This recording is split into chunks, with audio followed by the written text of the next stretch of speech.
All right, can we all see the screen? Yes. Okay, perfect.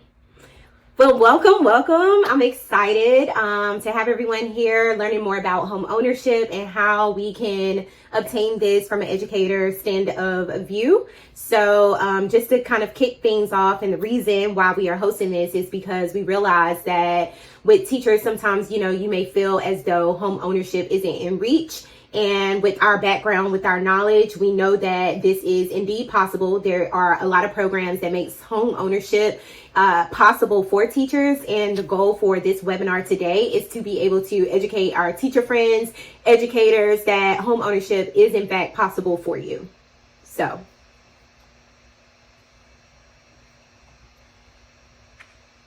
Again, this is going to be a webinar for teachers, educators, professors. If you work in a school system, then this webinar is for you. And our goal by the end of this webinar is to make sure that you have the information you need to be equipped and then take the first actionable step in order to push you towards the goal of home ownership.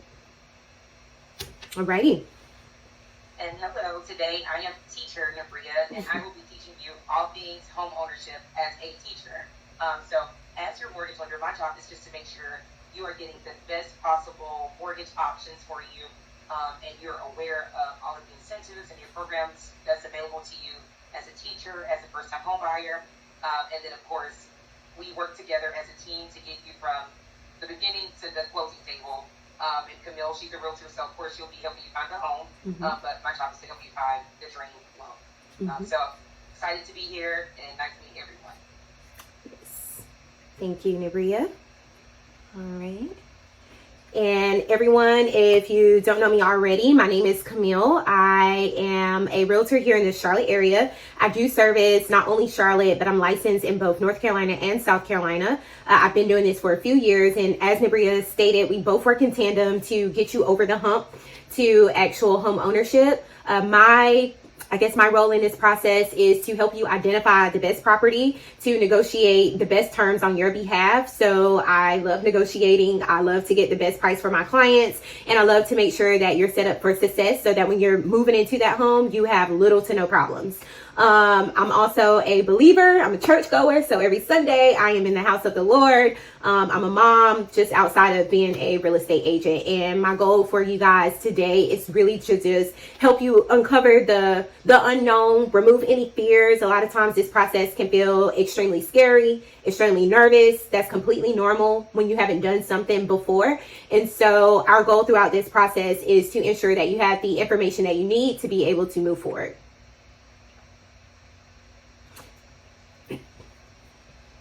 Educate. What is the number one thing you wish you want to learn about today?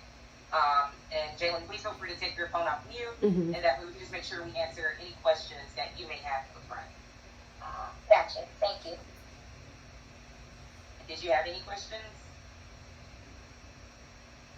Just wondering, just the basic homeowner process. Like, what's the first step? That's the first step, of course, is being here on our call. Number one is really, honestly being here on this call. But it starts with, I always tell people it starts with you. You can't go through this process without taking a look at your financial background. A lot of people may use Credit Karma and look at your credit report every single day. But at the same time, how do you apply that to these real life situations when it comes to purchasing a home? So as a mortgage lender, when we do go through that process, what we basically do is put everything in front of you so you know exactly what you qualify for. If you don't qualify, what do you need to qualify? And then from there, we just, go throughout the process. But, once you start step number one, everything else will honestly just fall in place. Yeah. And I agree with that wholeheartedly. Like, a lot of times I do feel like, buyers in general, I'm guilty of it. We want to know the full thing of everything that is included, which is great information. But once you actually find out how much everything entails and then what you're responsible for versus what we're responsible for some people, it can be overwhelming. So I always tell people to let's just start with the first step, and then we'll continue to put one foot in front of the other. And we'll be here to hold your hand every step of the way, because believe it or not, after your first step of just even completing the application, a lot of the things is up to the lender and then the realtor to get you to the closing table. And I tell this to people all the time. Really, the first step, like Nabria said, starts with yourself. So I'm glad you're here, Jalen, and I trust that you'll get the information you need to be able to move forward. Thank you. All right, so today, just a few things we'll talk about is some of the benefits that comes with actually owning a home and being a homeowner. We are going to discuss some of the myths that come around owning a home. A lot of times there's a lot of misinformation out there. We're going to go through some of the most common buyer concerns that we hear on a daily basis, a quick overview of the home buying process, some of the programs that you may qualify for as a teacher, grants, down payments, and other unique programs, and then we're going to discuss the first step. All right, so I'm not sure if this has happened to anyone before, but currently, you know, if you're not owning, then chances are you're either renting or you're living with a family member, a friend, something of that nature. So currently, Nabri and I, we actually just received a client that we're working with, and this is not the first time this has happened, but you know, they've been living in this house for a very long time, and then the landlord decides that he wants to now sell the property.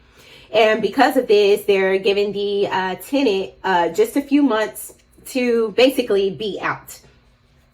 Type in the chat, you know, if this has happened to you or anyone you know.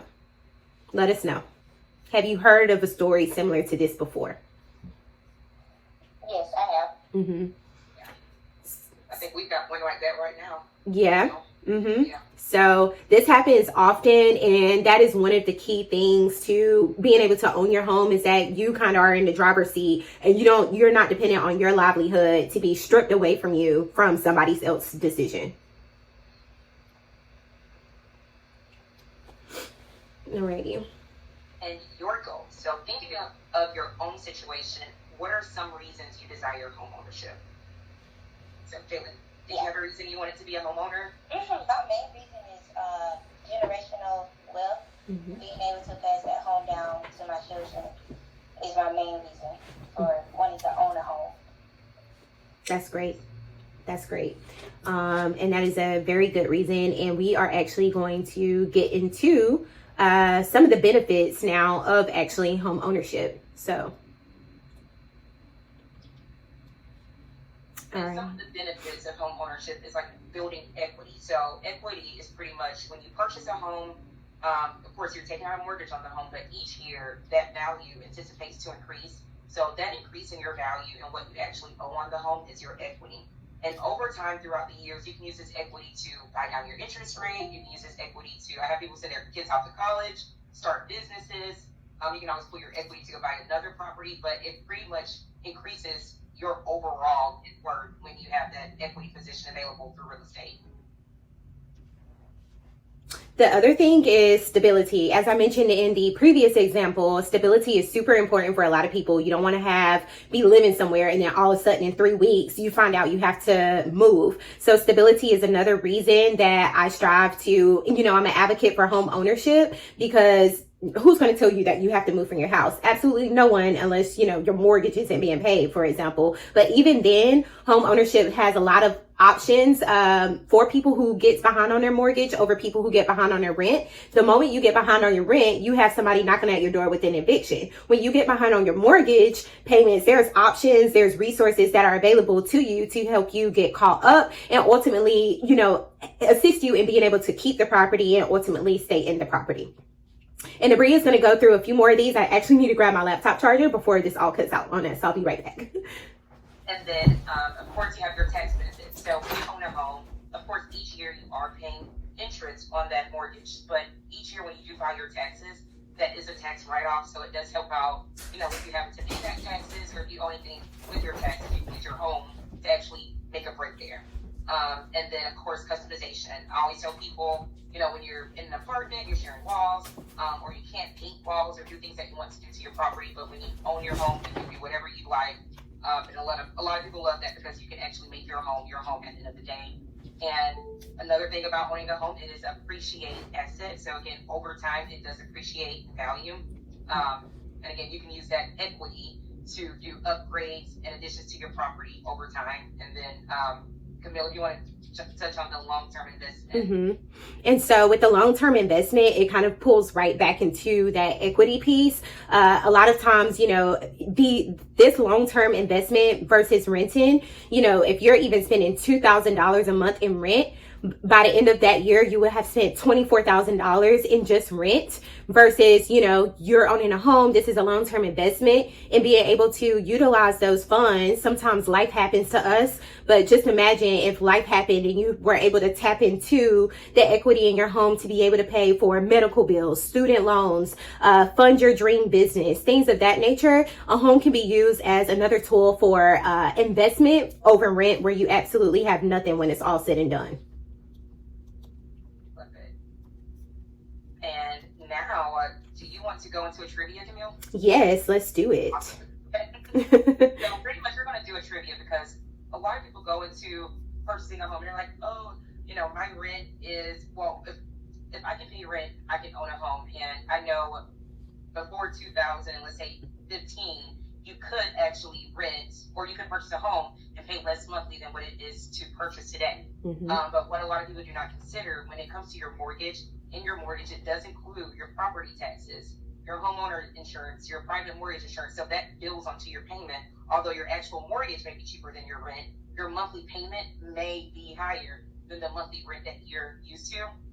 So this trivia here is pretty much called The Price is Right. And our goal with this is to pretty much show you what a breakdown of a monthly payment looks like, and then to give you the opportunity to actually guess what that payment is for a gift card to the teacher's store here in Charlotte. So I'm going to share my screen here with you. And Jalen, don't mess this up. You got to win this. Yeah, I got you. Okay, so I share my screen. And again, this is called The Payment is Right. Alrighty, so here I am going to show a listing here that is here in Charlotte, North Carolina. This is 8913 Tradeburn Drive, Charlotte, North Carolina, 28216. This is a 4-bedroom, 3-bath, and 1,800 square feet home listed at $355,000. So Jalen, based off of this home and just looking, how much do you estimate a monthly payment to be roughly for $355,000 as your purchase price? And all of this that you're getting, 4 bedrooms, 3 baths, 1,800 square feet. I say $1,250. $1,250. Yeah. All right, Camille, do you want to guess? I could guess. Let me see. A 355, 4-bedroom, 3-bath, 1,800 square feet of space. I'm going to go with about 2,300. 2,300. And let's see who has the payment right. I was about to say the price right. Here we go.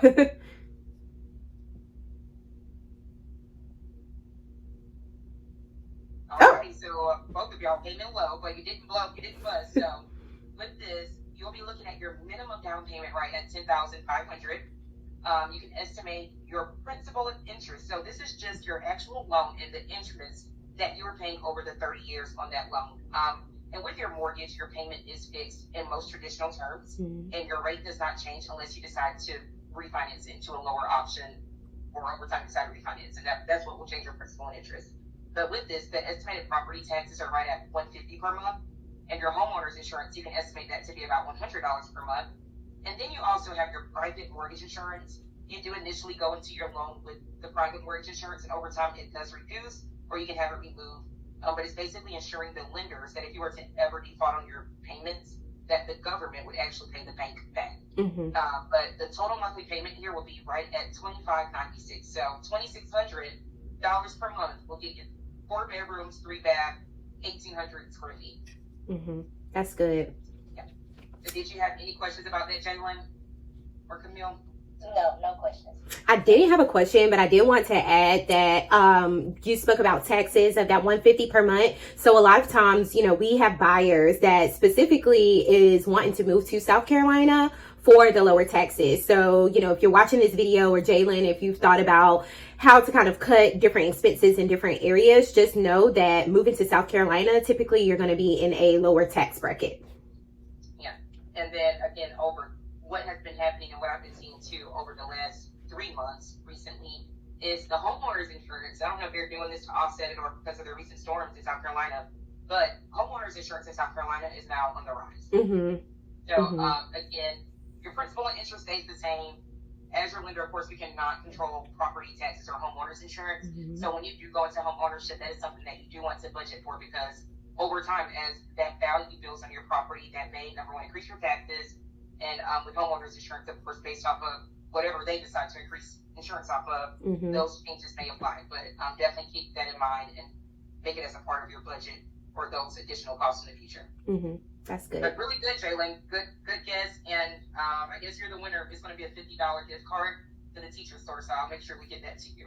Oh, awesome. Thank you. You're welcome. Alrighty. I'm going to share my screen again. And so now we are actually going to get into some of the common myths that you actually hear about purchasing a home. And and we'll see which one of these concerns kind of resonates with you most. So a few of the things that we hear on daily basis is, oh, I have student loans. I don't know if I'll be able to buy. Oh, I need 20% down payment. I need an 800 credit score. I need to be able to save. And that's when I'll be ready to purchase. So Jalen, have you heard of any of these things, or have you ever even spoken about any of these, concerns as to why you haven't purchased before? Yeah, my main one was the credit score and the down payment.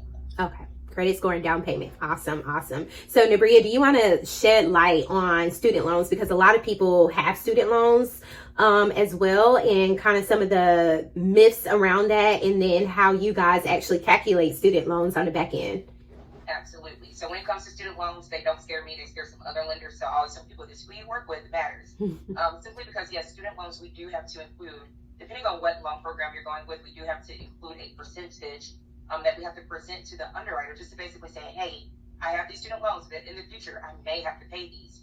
So depending on the loan program, we have to use 0.5% of your overall balance or 1% of your overall balance.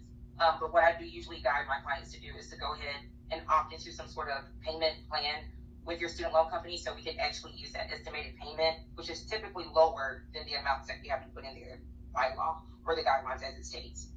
So student loans don't scare me. Don't let them scare you. Just make sure you work with us, and we'll get you the right program and options. And then, of course, with the down payment, one of our things that we want to touch base on here are the programs that's available to our teachers or North and South Carolina residents as first-time home buyers. So hopefully that will cover that down payment concern for you when it comes to that. And with the credit score, of course, the minimum is a 580, but when it does come to qualifying for programs that help you with the down payment, you want to at least have a minimum of a 640 score. Yep. And also to add on to that down payment, a lot of buyers feel like they need to have 20% down payment because that's what you hear. However, there are loan programs that are out there where you can literally put down as little as 3.5%, 3%, 0% if you are a veteran, and 0% as well if you're looking in rural or agricultural areas, which is the USDA loan. So a lot of times, this thing that's floating around here with 20% is not actually true. That's just to have your private mortgage insurance not be a part of that overall mortgage payment that Nabria spoke about. Yeah. So there's plenty of options out there in the country. When I say the country, for USDA loans, it's just usually, the outskirts of town, and you'll be surprised. They do reevaluate those maps yearly. So you'll be surprised that as we grow, the areas that they are now including in USDA areas. So there's a lot of opportunities available. Yep. And USDA, the good thing about that program as well is a lot of times that program is also great for buyers who don't have the income to be able to purchase, because they kind of target like lower income, average income family households. And then as it relates to your savings, a lot of people think they need all of this money to actually buy a house, which is helpful in some cases, but depending on where you are and what type of down payment programs you qualify for, a lot of times you may not even need that much savings. I'm sure Nabria has, different stories. I've come across stories where, especially in this market, where sellers are offering credits, lenders are offering credits, you got programs. Sometimes there's cases where you only may need a few $1,000s. And sometimes we had recently a buyer, they actually got money back to buy a house because there was just so many credits involved. So yeah, and with the USDA too, I don't know if you know this, Camille, but they recently revamped their guidelines a good bit. So before it was 100% financing, but now it is actually 101.5% financing. So if your appraisal comes in higher, or even with the standard purchase price, you can actually finance 101.5%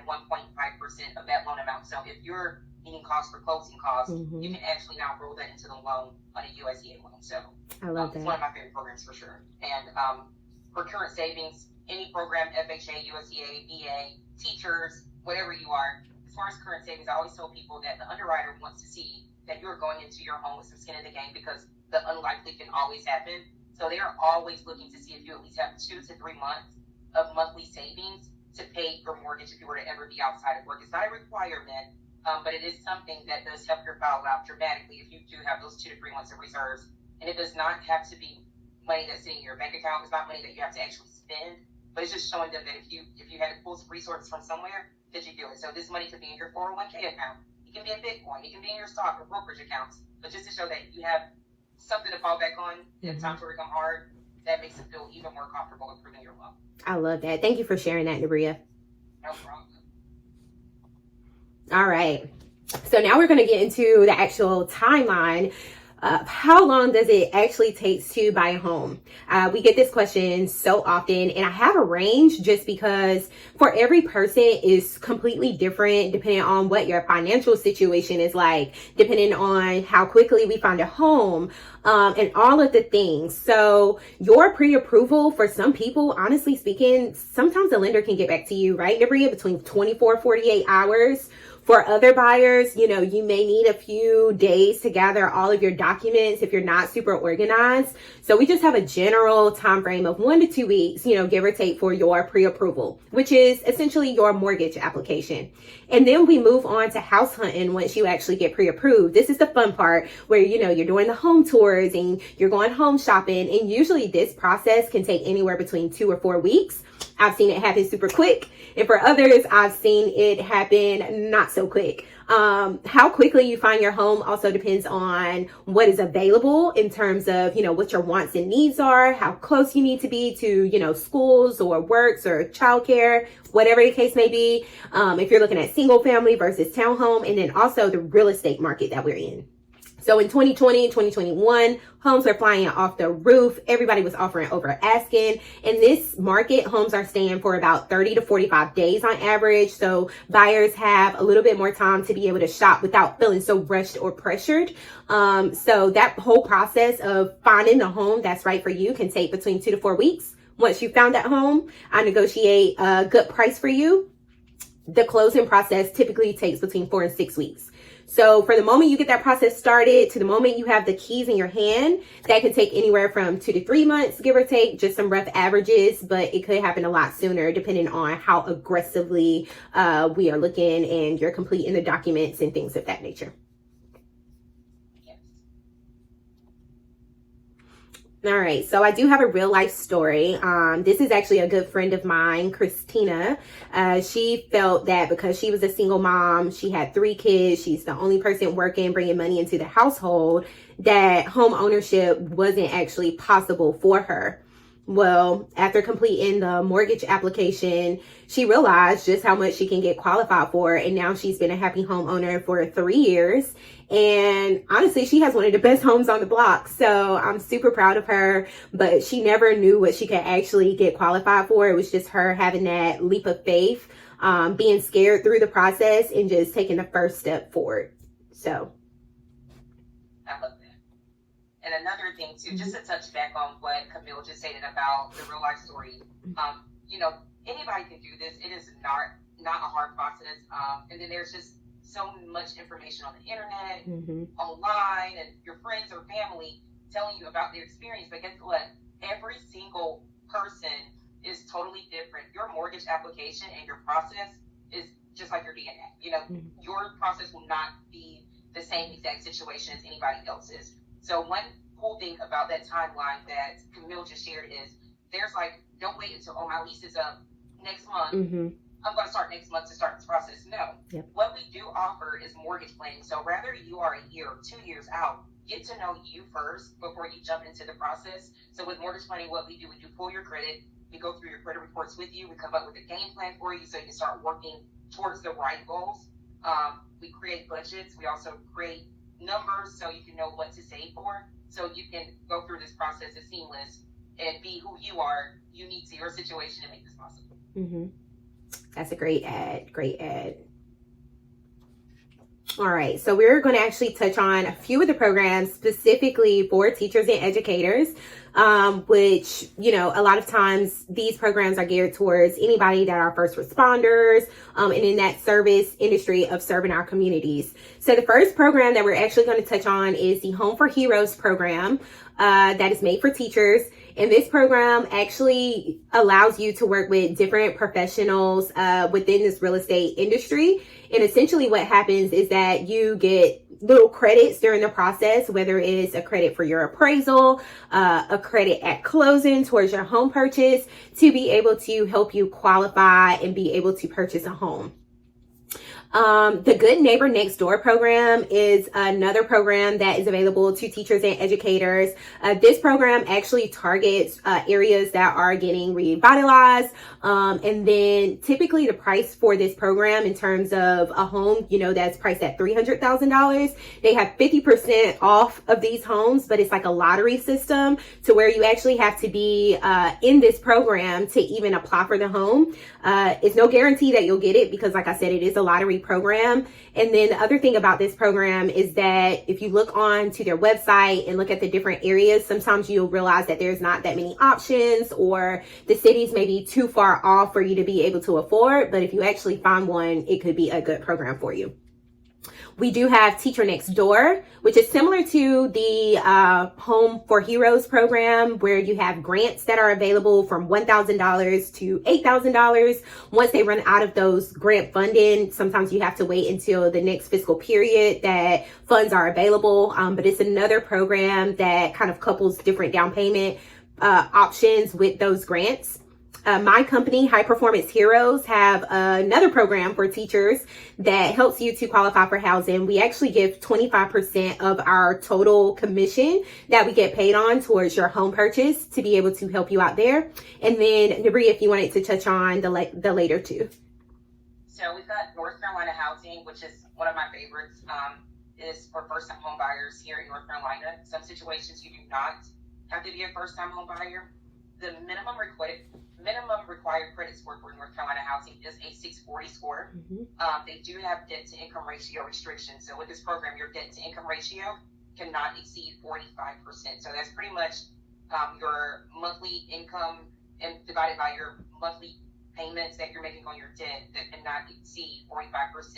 And that is including the mortgage. So if it's more than one person in the household, both incomes will be considered, and of course both debts will be considered. But our goal is just to keep that number below 45%. They do give you $15,000 towards your first time purchase, and that can be used towards your down payment and or closing costs. With the program, it's super important that you have filed the last 3 years of your tax returns. And this program can be combined with FHA, USDA, or conventional, and can also be combined along with House Charlotte, which is the next program here listed. And their requirements are pretty much the same, but the debt to income ratio requirements are slightly lower, which the max debt income ratio for that program is 41%. But if you are below that 41%, you are able to combine that $15,000 with North Carolina Housing and House Charlotte. They will give you up to $50,000 towards your down payment, but they're wild. But they will combine it all together. You do have to go through their programs. So you, again, don't start this program when your lease is up next month. You want to start and be ahead of this as soon as possible because there's required hours and time that you do have to put into courses for House Charlotte to use those ones. And they actually, House Charlotte actually has a few different communities around the area, different houses that is coupled with this program. Super nice, brand new construction, very spacious. So that is definitely two very great options to be able to, you know, negate that I don't have enough down payment or I don't have enough money saved. All of these programs are great programs to get you started and get your foot in the door. And it all starts with completing the mortgage application. Which brings us to next steps in the grand finale of our presentation here. So after we've kind of touched on today, some of the myths around home ownership. We talked about the process of how long it takes from beginning to end, different grants and programs you can qualify for, and just personal stories of success of people who didn't know that they can purchase but had enough faith to step out and just complete the first step of the mortgage application. So at this time, Nabria is actually going to shed light on what that process looks like for you. Yes, and what we will do is set you up with a customizable mobile app, and it will share my information along with Camille's information for you to get that process started. So from there, you'll be able to start the application. That typically takes you literally 5 to 10 minutes. It does not take long at all. I think the hardest part for people is getting the documents that's required. But once you get those documents, we are able to put together those personalized solutions for you to get you on the right path to home ownership. Yes. And after this call, you're going to receive an email. Within that email, you will receive a link to the actual mortgage application, that personalized app, so that you can get started on the application and see what the score is to the ball game for yourself. You'll also be invited to our exclusive first-time homebuyers club, from renters to owners. Within this Facebook group, you're going to be getting tips and education, and this is you're actually going to be a part of the pilot for this program. So it's super exclusive, and you all will be the first to actually have an invitation to this group, where we'll be consistently giving you tips and tricks and helping everyone stay motivated and on the right track to home ownership. So you'll be receiving that email after this Zoom meeting today with that invite, as well as the link to your mortgage application to get this process started for you. Yes. All right. Thank you for joining our call. And our goal, of course, is to just keep our teachers motivated and to keep them informed of the process. And, we want to give back as much as we can. So throughout these journeys, we're even with our Facebook groups and these groups here, our job is to try to give back to you guys as much as we can. So we're always looking to sponsor classrooms or do some sort of giveaways to make your jobs easier too. So if you ever need anything from us, definitely feel free to reach out to us also. Awesome. And at this, thank you for your services. Absolutely. And if you have any questions, Jalen or anybody else for that matter, let us know if there's something that we didn't cover. We're more than happy to do a one-to-one consultation with you to go over your specific situation, your specific personal circumstance. And we look forward to receiving your application. Have a great night. Thank y'all. You're welcome. Thank you. No problem. Y'all have a good one. You too.